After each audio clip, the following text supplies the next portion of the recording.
The Committee on Parole is called back to order. The time is 12:59. Our next case is Mr. Troy Guidera. Mr. Guidera, would you please give us your full name and DOC number? Troy T. Guidera, 33, 35, 36. Thank you very much, sir. Mr. Guidera, let me explain our process to you. First, I'm going to read some information into the record, and then the board is going to conduct a parole interview with you. At the end, you'll be allowed to make a brief statement before the board votes. Do you understand our procedure? Yes, sir. This is the matter of Troy K. Guidera, DOC number 333536, date of birth December the 27th of 1966. He's a seventh-time offender. He has a parole eligibility date of March 15th of 2021, an adjusted good time date of July 31st of 2040, and a full-term date of February the 17th of 2055. He is currently serving 46 years, 2 months, and 10 days on the following offenses. 3 fourth offense DWIs, 1 having been adjudicated a habitual offender. Is all of that fairly accurate, Mr. Guidera? Yes, sir. Mr. Guidera, your case has been assigned to Mr. Pete Freeman. He will begin our questioning. Would you please answer any questions he might have? Hey, Mr. Guidera, how old are you? 56, sir. Okay, and what's your educational level? On the math, comprehension, 12.9. On the math applied, 10.9. Reading 8.6, and language 10.1. Okay, like you, so you're working on your GED over there? Yes, sir. I was all the way up until the pandemic started. Then I had to be moved on outside of compound because of security reasons, and I just got on a paint crew over there and tried to get my paint back in. That way, if I do make parole, I have my painting under control already. I've been working for them over there. Guidera, you had a 46-year sentence. How long have you served? Been right at a little over 13 years right now, sir.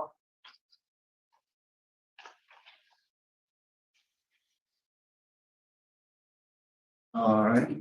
Have you ever received any treatment for your DWIs? Alcohol? Yes, sir. Since I've been in here, I have. About prior to that, did you do any inpatient treatment? Yes, sir. I went to a 28-day inpatient probe treatment, Fontainebleau. And when I finished there, they decided that I didn't qualify for the rest of the, I guess you would call outpatient treatment. And brought me back to court and resentenced me. So how long in your life would you say you served due to DWI? Give me an estimate. Probably about 25 years. You have strong law enforcement opposition from the DA and the sheriff. Your mother and your sister support you. You have a terrible record.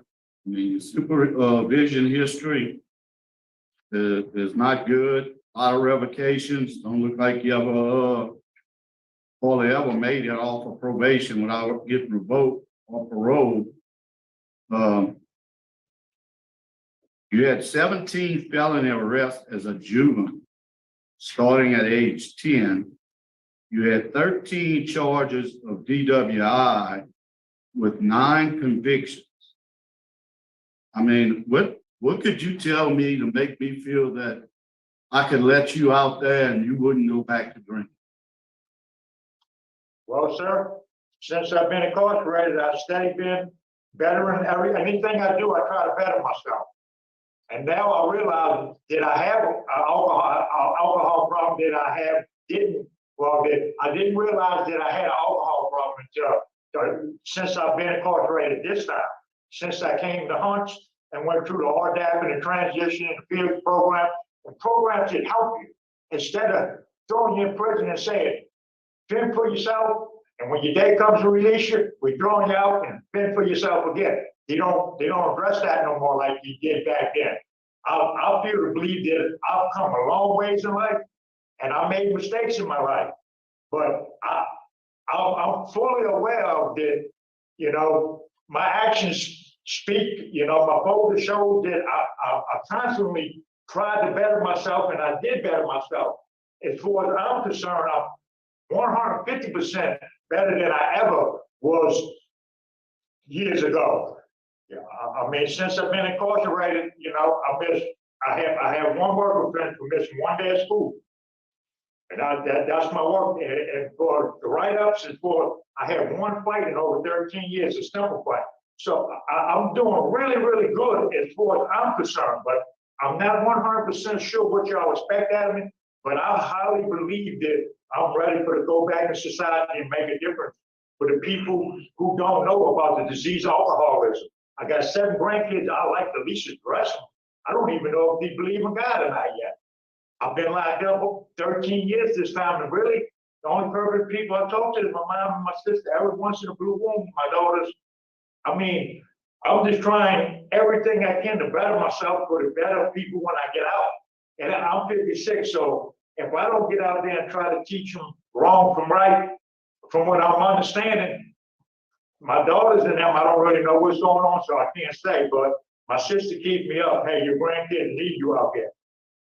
The mothers ain't holding up their end of they have problems out there and they need the football. So I took every program. I stay in AANA. I went through the field program since my last board and many abuse and addiction courses. I think I've done everything and tried to better myself in any way I can since I've been incarcerated. And I'll never be the person that I was that I came in here. Back then, you'll never see that in me again. That ain't never ever gonna happen again. Okay. I see you took Living in Balance 1 and 2. What did you learn from that class? The living in balance, it makes you realize what led you to wanting to abuse alcohol or drugs. So you had to, me in my case, it was because my 5-year-old son got killed in an automobile accident when I was working on a church in Long Beach, Mississippi. So it kind of, and then my family owned the lounge in Mandeville, right in 59 and 190, from 89 and 92, I think. And I really had serious problems until I turned it over to the Lord. Because when my son was killed in a car accident, I wouldn't interfere with him. But that took everything out of me. My dad died 2 years after that, and we still owned the lounge. So my little alcohol problem turned into a serious alcohol problem, you know? And until I came to prison this time, I know for sure, if I would have come to prison this time, I probably wouldn't be alive today. I got stage 4 cirrhosis, so I know if I do go back out there and start drinking, I'm gonna kill myself. And it wouldn't make sense to do all this time and leave my grandkids hanging, you know, which I got one that I think made 3 December 20th. And I ain't 100% sure because, you know, I don't talk to them all the time. But, you know, and then I have, you know, I'm gonna just leave it at that. You know, I'm trying to do everything I can. And I highly, really believe that I am ready for society. You know, to be a productive person, to help anybody in any way I can. What year you finished Living in Balance 1 and 2? Do you know? Yes, sir. The Living in Balance, it's on is February 15. And then that's when last time I went forward, he said, well, you might need to go through the Fields Behavior Management Program, but you got addiction and drug courses in there and other things in that. So I went through and I did all that, and I stayed in AANA, which give me a certificate. Even though I got a 4-year certificate, I didn't have an up-to-date one because when I went through the 4-year, the Fields program, he considered me not going once. At least you got to stay in AA at least once a week after you become a member. And I got one this morning for my up-to-date 60 days of being in AANA, a continued membership, you know. And I've always been in AA in school. Every chance I wasn't in the block for something stupid I did, I stayed in school and in AA. And I did do that if I didn't do nothing else, because I know that's an important part of my life, my education and my to stay clean. Well, I mean, it doesn't look like you stayed clean though. I mean, you had, 1, 2, 3 intoxication write-ups in 2018. Then you had another one in 2020. So, I mean, it appears that you still have alcohol problems. Is that? Yes, sir. I'm always gonna have problems. I'm just gonna do my absolute best to make them as little as possible. Because, you know, I've been sober for a long time, but I do know if I take that wrong step, I'm gonna turn right back into the person I used to be. So I'm not gonna take that wrong step. I'm gonna continue down the right path. I'm not backing up those steps. I'm too old. I got too much to lose out there. I mean, I'm trying to know my grandkids, and you know, maybe my daughters one day might call me dad. You know, I ain't been out there, and ain't nobody knows me on the streets. I've been in prison more than I've been on the streets. And I tell my people that y'all don't know me. People in prison know me. This is where I've been at all my life. Other than that, I'm doing everything I can to try to get out there to them. I have no questions. Warden, what can you tell us about Mr. Guidera? Mr. Guidera does work at the prison. He does work on the paint crew on one of our units here. He does have 425 days of CTRP credits. He has a moderate tiger risk score. And as previously stated, during this hearing, he did have a Rule 14, October 14th of 2020. Do have an assessment from the unit where he worked at on the paint crew, positive attitude, good work conduct, positive work performance. That's from the major and the colonel that's on that unit, on Unit 1. Thank you, Warden.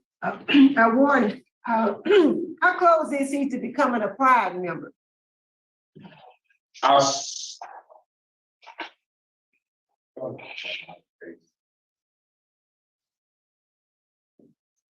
Ms. Wise, I would have to check into that because I don't have that right in, in front of me at this moment. Thank you, sir. Okay. Mr. Guidera, is there anything you'd like to tell the board before we vote? Yes, sir. I'd just like to say that after years of incarceration and going through a bunch of the program, all the programs here, that I've learned a lot here. So don't let nobody take nothing away from these programs here, because if I wouldn't went through all that and field program transition and all them and staying focused, especially AANA, I mean, I really believe that, I now take responsibility in my actions. Well, before, I still, for years and years, I didn't feel like I was at fault for all that. Until I actually come to my senses in these programs to realize that it can't nobody make me do anything. Everything that I do is my choice. And after reading through my human manual, the Bible is what I'm talking. I realized that there's a lot of things that I needed to just let go and let God handle it up. That I couldn't have resentment because it tears you up inside. And every time you wake up, it makes you want to do things that you wouldn't normally do. And until you let go of all that resentment, you can't move forward. But it took me a long time to realize that. Even with family, friends, or anybody, you got to let go and just move forward. Let yesterday be gone and just do your best not to fall back in none of them footsteps you took to get to where you at today. Thank you very much. We appreciate your comments, Mr. Freeman. Okay, Mr. Guidera, you're talking a good game. You really are. Now it's time to play the good game. Disciplinary for intoxication in 2020, after you had taken all of those courses, I think you said in your own words that instead of big mess ups, I want little mess ups. Well, another DWI lied to result in the loss of life, either yours or even worse, someone else. So my vote today is to deny due to your disciplinary record and criminal history, and recommend that they try to get you into a long-term DOC substance abuse treatment. Thank you, Mr. Freeman. Ms. Wise?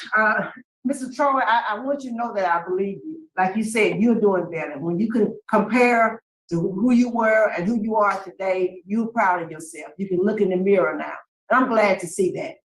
I really am. But I'm just not willing to take a chance on you today as well. I want you to continue to work on that high set, try to get in the pride, become a pride member. And I want to urge you to reapply as soon as you're eligible, with no write-ups, no intoxication, and continue to be humble and reach out to your family and ask them to come for your next hearing. Just continue to reach out. You understand now, they work a lot with you. So best wishes to you. Thank you. Mr. Guidera, I think you've taken the first step. You certainly acknowledge that you are an alcoholic. You acknowledge the problem. I'm not so sure that you really understand the magnitude of the problem. Like Mr. Freeman pointed out, you sort of blow off these intoxication write-ups you had. Oh, I had a little slip. I had a little slip. Where you are now, you've done well, but you're still messing up. And you are in the. That's for y'all people, man. That's terrible. Y'all all three of y'all. Hey. Well, y'all have a nice day, and I thank you for your time. There you go. Well, you need to be. That was a first. Whoa. Warden, thank you very much. We'll be adjourned at 1:16. Thank you. What did we just see? That was a first. We have seen more than 200 hearings. We've never seen someone get up and do that. What a mistake.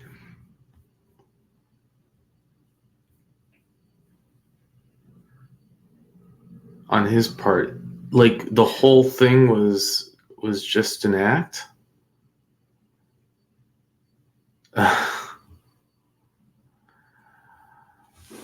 I mean, I have written down my notes. Like I was going to start by saying, like, I feel bad for him.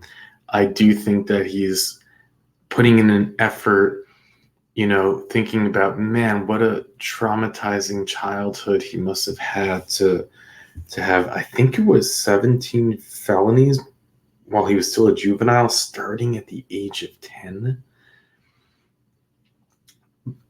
But sticking with that, they definitely have to deny him how someone who has all those DUIs, he's one of the more dangerous people, because it's a miracle he hasn't taken a life yet. We've seen many DUIs here who have taken lives, and then he's what is he? He's, oh man, how old is he? 46? He's 56 years old. He would have gotten another chance in like 2 years or something. And they're going to have this in the notes. Man, I just can't feel bad for him at all. That is so scary. It's got a lot of problems. Wow. He might, I mean, the truth, there was no questions that they were being nice to him. He just doesn't get it. He just doesn't get it. Here he is. He's like complete alcoholic. He's gotten, was it 17 DUIs, or did I take the notes? That's what he was. But he was only convicted for much fewer of them because he goes to court each time. And then he has write-ups for intoxication, a bunch of them. And no, of course he's not going to get out. There's nothing saying that he's going to stay behind the wheel of a vehicle. This was, this was like the first case that we've seen where someone got a substantial sentence for DUI. We have seen so many cases where where they wait until it's like manslaughter DUI for them to get just a 20-year sentence. But here they really threw the book at him, which they should. This is like, we're making progress here. Someone gets behind the vehicle that many times, it shows that they can't control themselves. You can't take the chance that he's gonna go out and kill someone. I'll drop the links of his appeal and of the news article. Here's the news article. It was written December 2nd, 2011. I don't even know how he got parole so early. The judge, I think, gave him 25 years without the possibility of parole. So a Cone man already on probation for his 5th DWI when he was stopped on May for his 6th has been sentenced to serve 25 years. He was 44 at the time. He caught the attention of a state trooper who, when he ran a curb in Louisiana, the trooper discovered that the interlock device, so he had an interlock device installed in the car. And the trooper discovered that that device was tricked or broken.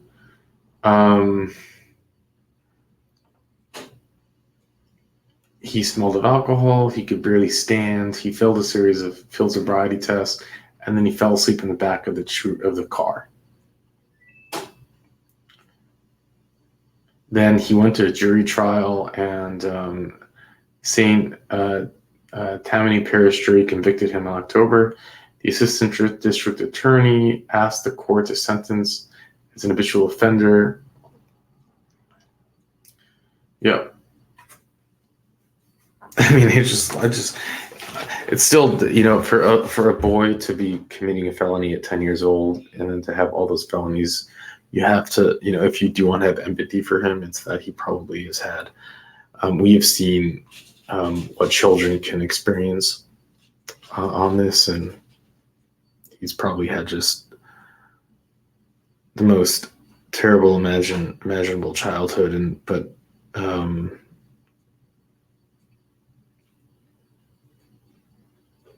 he's someone that I don't say this a lot. I say this typically for cockroaches, but he needs to be locked up just for this. It's not a punishment thing. It's not even a rehabilitation thing. It's you gotta protect the people on the road. He has shown nothing that can make us feel safe for him to get out on the road. That's the bottom line. That was very scary. You know why it was scary? It was in his best interest, his personal best interest, to not lose his temper and get up and throw a fit. He couldn't help it.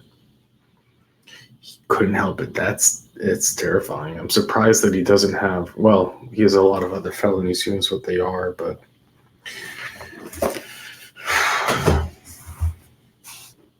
yeah, with that, I'll let you go.